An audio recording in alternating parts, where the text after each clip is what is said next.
anakku telu. Jenenge ya sederhana. Sapa reng? Mbarepe tak jenengke Tuti. Tuti. Mergo metune ning Ngesor Wit Jati. Oh ning Ngesor Wit Jati. Nomor loro metu wedok meneh. Metune ning Ngesor Wit Bayem tak jenengke Tuyem. Oh, gampang wong Jawa. Sing nomor telu ya metune ning Ngesor Wit Jeruk. Ngapa? Wong sing anakku kok tatu-tatu. Lah, Ngesor Wit Jati. Nomor 1 Tuti. Mergo metune ning Ngesor Wit Jati. Nomor loro wedok Tuyem. Tuyem metune ning Ngesor Wit Bayem. Nah, Jeruk. Lah sing nomor 3 metune ning Ngesor Wit Jeruk. Tak jenengke Ahmad Gedek. Kan juga ada bapak ibu itu juga pecinta lagu-lagu pop.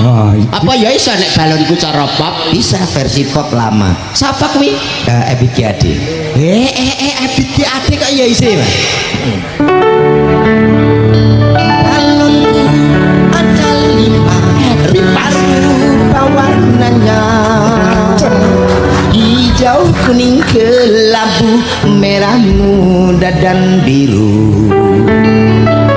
Melebus balon hijau rati. Sing balenan gak pas kok.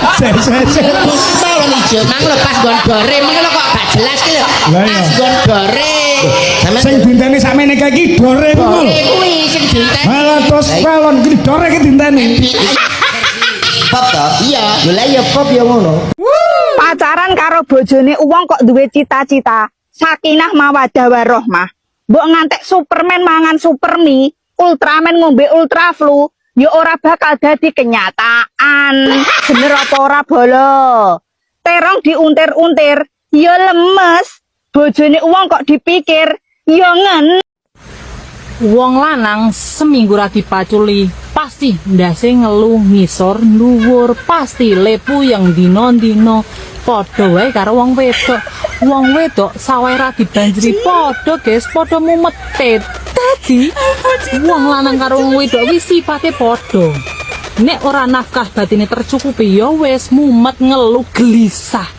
Ra percaya buktekne. Nek ora ana wong wedok karo wong lanang sing ngono ki munafik.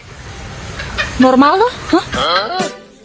Wong utang ki bakal nyaur, wong nyilih bakal mbalekne. Ngerti ora kowe? Wong nandur ki bakal nunduh.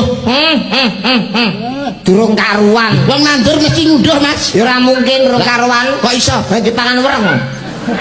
Apa iso ngunduh? Wong utang ki mesti nyaur. Ya durung karuan. Kok iso? Tanggape utang diriwangi padu kok timbangane nyaur. Malah tinggal minggat.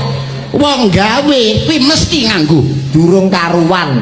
Kok iso? Wong gawe kuwi mesti nganggo. Lah wong duduk kuburan kae gawe kok ora melu nganggo.